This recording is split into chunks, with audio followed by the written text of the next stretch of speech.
Olá, meus irmãos, Deus os abençoe, em nome de nosso Senhor Jesus Cristo.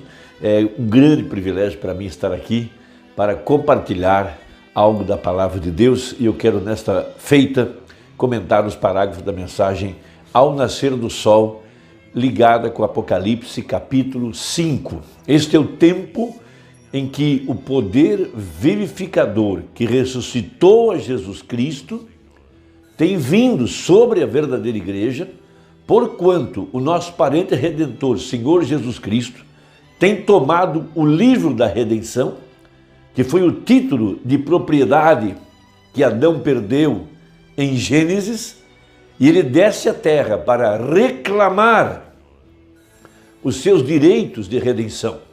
O preço foi pago no Calvário. Ele derramou seu sangue, tinha que ser um parente para poder redimir. Depois ele intercedeu por 2000 anos por cada nome que está no livro da vida do Cordeiro. Porém agora, depois que termina os seus dias de intercessão, ele desce à terra, de acordo com Apocalipse 10, com um livro na mão. Um livro que é chamado de testamento. Testamento porque tem herdeiros. E se são herdeiros, esses nomes têm que estar no testamento. Então ele vem reclamar os seus direitos, isto é, chamar os seus eleitos, os seus redimidos, a sua noiva escolhida e eleita por ele desde antes da fundação do mundo, para se pôr ao lado dele. Veja, ele é a palavra, então ele a reclama. E para isso ele teve que tomar os seus direitos de redenção para expulsar o invasor de sobre a sua propriedade, que nesse caso é a sua igreja, que estava presa, veja, por esses rios denominacionais, presa dentro do sistema religioso. Ela não podia sair, estava presa debaixo de credos, debaixo de tradições, debaixo de mandamentos humanos, debaixo de interpretações. Então veja, ele agora vem da eternidade, ensanguentado, com o título. Veja, ele não é mais o intercessor, ele veio reclamar. Então ele chama ela de dentro do sistema religioso, que de acordo com a Bíblia é chamado de uma sepultura denominacional. Por isso diz a Bíblia, desperta de entre os mortos. Então, pela primeira vez na história da igreja moderna, durante todas essas eras, nunca houve um chamado para que a igreja saísse da sepultura religiosa. Mas nesse tempo do fim, nesse dia da redenção, quando a cabeça tem se levantado para reclamar o seu corpo que estava preso, veja, preso dentro do sistema eclesiástico, então a verdadeira igreja, veja, ela ouve uma voz, sai dela, povo meu. Veja, e o mesmo poder que ressuscitou a Jesus vem para vivificar os nossos corpos mortais, para trazê-lo em sujeição à verdade da palavra. Por isso, a escritura mais importante do Novo Testamento para este dia se encontra em Apocalipse capítulo 5. E vi na destra do que estava sentado sobre o trono um livro escrito por dentro e por fora. Veja, que coisa maravilhosa! Selado com os 7 selos, e vi um anjo forte, bradando com grande voz: quem é digno de abrir o livro e de o desatar, ou melhor, e de desatar os seus selos? Veja, e ninguém no céu, nem na terra, nem debaixo da terra, podia abrir o livro, nem olhar para ele. Esse é um livro de redenção. Por isso, quando ele desce em Apocalipse 10, ele vem como leão. Veja, um leão para reinar, um leão para governar, para agora expulsar o invasor e estabelecer seus direitos. Por isso ele pisa com um pé na terra e um pé no mar. Veja, e levanta suas mãos e disse: o tempo acabou, o tempo de estar preso, o tempo de estar dominado, o tempo de estar escravizado debaixo das mãos de credos e dogmas e interpretações, debaixo do espírito religioso. E ele vem agora para tomar esse livro de redenção, onde estão os seus direitos. Veja, e eu chorava muito, porque ninguém for achado digno de abrir o livro, nem de o ler, nem de olhar para ele. Então João olhou e viu o título na mão de Deus. E ele viu que se não se apresentasse um parente redentor, alguém que pudesse reclamar seus direitos, veja, nenhum de nós poderia ser liberto do sistema eclesiástico e nenhum dos mortos poderia ressuscitar e a terra não voltaria à mão dos herdeiros originais. Veja, por isso João chorou. Veja, e disse-me um dos anciãos, não chores, eis aqui o leão da tribo de Judá, a raiz de Davi, que venceu para abrir o livro e desatar os seus 7 selos. Olhe, quando ele vem agora para reclamar seus direitos, ele não é mais um cordeiro. Ele foi um cordeiro durante as 7 eras, mas agora ele muda, Deus entra em morfe, é o mesmo ator, porém mudando de posição. Ele agora é um leão. E se ele vem como leão, ele vem para impor os seus direitos. Ele vem para impor os direitos pelos quais ele morreu do Calvário.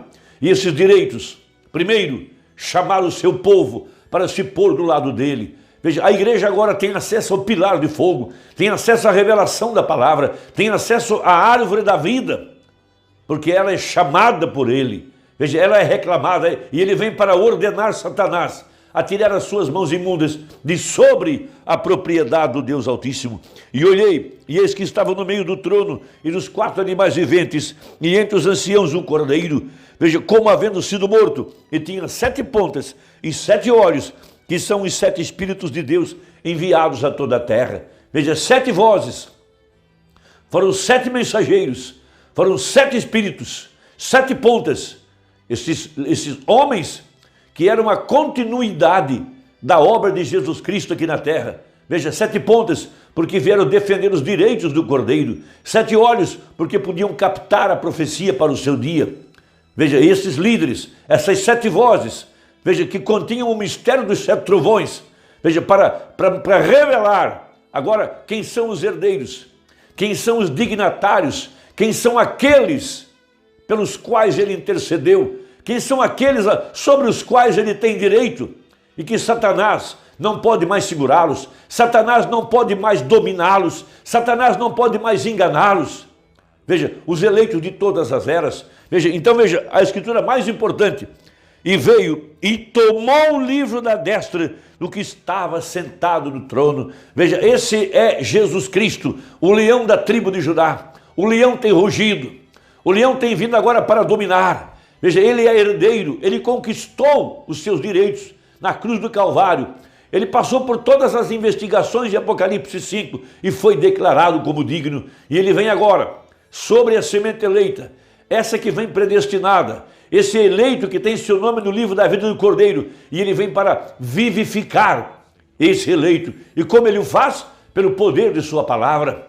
A sua palavra é espírito e vida. Ele vem agora para vivificar nossos corpos mortais, porquanto os que estamos vivos, veja, nós que fomos batizados com o Espírito Santo, nós estamos em Cristo, e Cristo é as primícias, porquanto estando em Cristo, nós nos tornamos as primícias, veja, e os últimos serão os primeiros, e ele vem agora para vivificar a igreja que está viva, para trazer a ela seus direitos de redenção, para fazer dela reis e sacerdotes, reis para governar, reis para ter o poder da palavra falada, reis para poder ordenar a Satanás, reis para dominar o pecado, para dominar todo o mundanismo, e sacerdotes para ter acesso outra vez ao pilar de fogo, aquilo que Adão perdeu em Gênesis, quando Deus, no entardecer do dia, veio para ter comunhão com a sua família. Veja, o homem tinha pecado, tinha feito para si um avental com as folhas de figueira.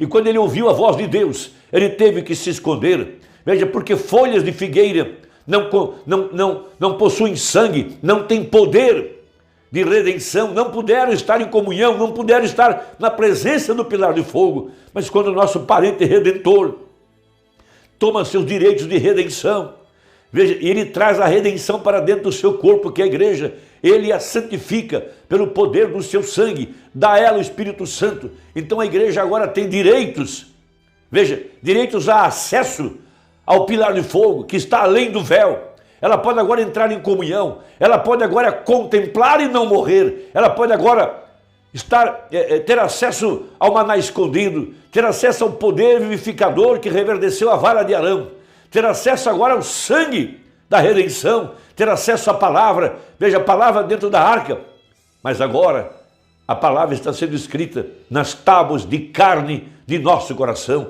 Então ele diz assim, na mensagem ao nascer do sol, a respeito desse momento em que ele está reivindicando os seus direitos. Veja, agora vejam, vocês haverão sido vivificados. Veja, vós, que em um tempo estáveis mortos em delitos e pecados. Veja, em trevas, dentro do sistema organizado. Ele agora vos tem vivificado. E o que é vivificar? É trazer a vida, é ressuscitar. Veja, a cabeça levantou, porquanto o corpo tem que seguir a cabeça. Com o quê? Com o seu espírito, o qual ressuscitou a Jesus Cristo naquele primeiro domingo de ressurreição. Veja, e se este espírito mora em seu corpo mortal, observe, então ele também o vivificará, ou seja, o trará à vida e o fará estar sujeito à palavra, sujeito a essa mensagem, sujeito a cada verdade da Escritura. Agora, como pode você reclamar ter o Espírito e ao mesmo tempo apartar-se da palavra? É que você tem sido vivificado por alguma outra coisa, porque isso na verdade vivificará seu corpo mortal em direção à palavra. Seguro? Você não pode correr sem isso, porque está só lançando faíscas e por fim a máquina parará. Se você não crê em toda a palavra, então tem uma parte de gasolina e outra parte de água e o carro assim não se move. Ele está se referindo, veja, à mecânica e à dinâmica. É necessário ter toda a palavra, que nesse caso é a gasolina, mas tem que vir sobre esta palavra, a faísca, o poder vivificador. E é isso que prova que é um eleito, que a palavra está vivendo em você. A palavra tem te vivificado. Veja, se não é assim, então o tiro lhe sairá pela culatra e não terá nada de poder. Eu creio nisso, porém não creio nisso. Digamos, a pessoa diz assim, eu creio nisso, porém não creio naquilo. Esse carro não está se movendo. Mas quando você toma toda a plenitude e permite que se acenda com isso, toda a palavra é a verdade. Veja, o eleito, crendo em toda a verdade, não misturando suas ideias. Eu não estou aqui para que você viva da minha história. Não, nós estamos tentando apontar quais escrituras ligadas com a Bíblia estão se cumprindo em nossos dias. E é esta palavra, e é este o corpo que está vivificando a verdadeira igreja. Veja, agora, notem isto com cuidado, enquanto estamos terminando. É como uma sementinha na terra. Agora, potencialmente você já está ressuscitado. Você tem ressuscitado quando recebe o Espírito Santo em você. Nesse momento você é ressuscitado. Seu corpo nesse instante é potencialmente ressuscitado. Vejamos a sementinha semeada na terra. Tem que beber da fonte de Deus, as águas que caem. E enquanto bebe, vai crescendo para ele, chegando a se assemelhar mais e mais com a semente que entrou na terra. A igreja se tem desenrolado da mesma maneira, por meio da justificação, santificação, batismo com o Espírito Santo, e agora está, veja, na etapa da florescência, mostrando-se nesta grande união de igrejas. O indivíduo vem pelo mesmo processo. Tudo que conhecemos marcha pela mesma escala de Deus, porque Ele é o mesmo ontem, hoje e eternamente. Agora aqui a gente vai crescendo na plenitude da ressurreição, guiado pelo Espírito, da mesma maneira como o sol vai atraindo a plantinha que está bebendo da fonte de Deus. Ela somente pode beber de uma só fonte. Molhe-a você alguma vez com azeite e a matará, correto? Molhe alguma vez com água suja e contaminada e verá como lhe estorvará o crescimento e ela lhe roubará o fruto. Porém, molhe-a você com a água da chuva. Veja, molhe-a você com a água da chuva, a qual vem diretamente do alto e que não contém nenhuma química feita pelo homem, e então verá como crescerá essa plantinha. Isso significa alimentar-se da pureza da mensagem, da pureza da Bíblia e ser transformado na imagem perfeita da palavra, vivificado pelo Espírito Santo. É Jesus reclamando a igreja eleita. Deus te abençoe. Até a próxima, se Deus quiser, em nome de Jesus. Amém.